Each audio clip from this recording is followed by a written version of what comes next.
हर हर महादेव, शंकर भगवान की जय। अरे वह सबके मालूम बा यह बोल बम में बहुत ज़बरदस्त जलसा भरे वाला बाबा के, और वही बोल बम पर हम सोहर के धुन में इजन बड़ुए गीत लिख रहा बानी। लाइक सब्सक्राइब कमेंट जरूर कीजिएगा आप लोग। हम बानी पूर्व सैनिक ललन चौबे, कभी हमारा साथ में तबला पर साथ दे रहा बानी राम ध्यान गुप्ता जी, बेंजू पर राजू जी। तो आइए सुनी जा सोहर के धुन में बात। देव घर नगरिया मन भाव लागे, बड़ा रे सुहावन लागे हो।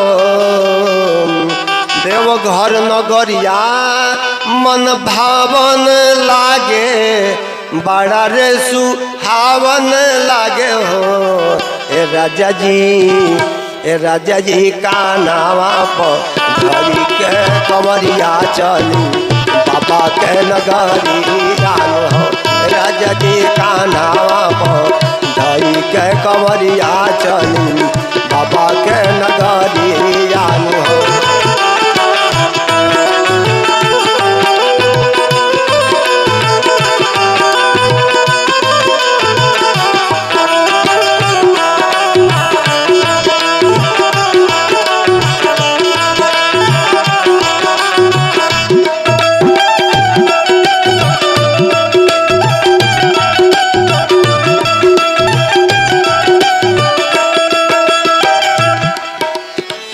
भरी के सुल्तानगंज से पानिया, भरी के सुल्तानगंज से पानिया, चढ़ल जवानिया, चढ़ल जवानिया हो।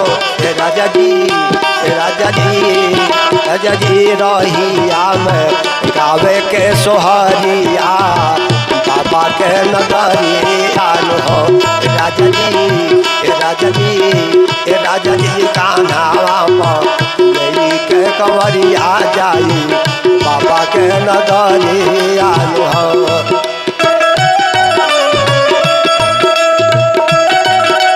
जय हो, हर हर महादेव।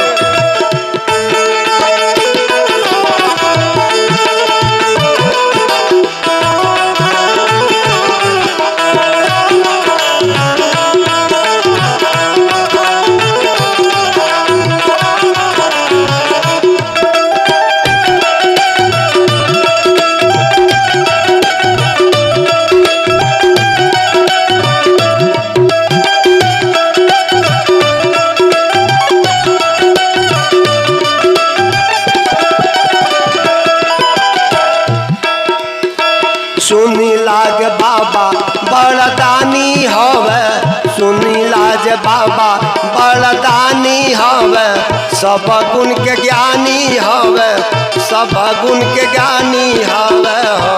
राजा जी छोड़ी दी माया के बजरिया, बाबा के नगरिया हो।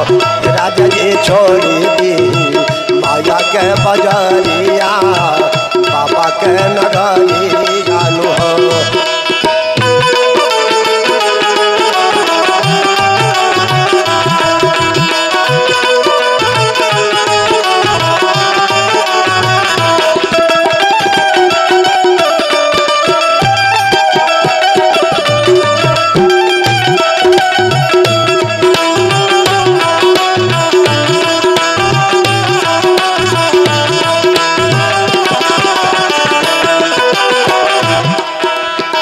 सावन सुहावन मुहूर्त, सावन सुहावन मुहूर्त, बड़ी खूबसूरत, बड़ी खूबसूरत नु।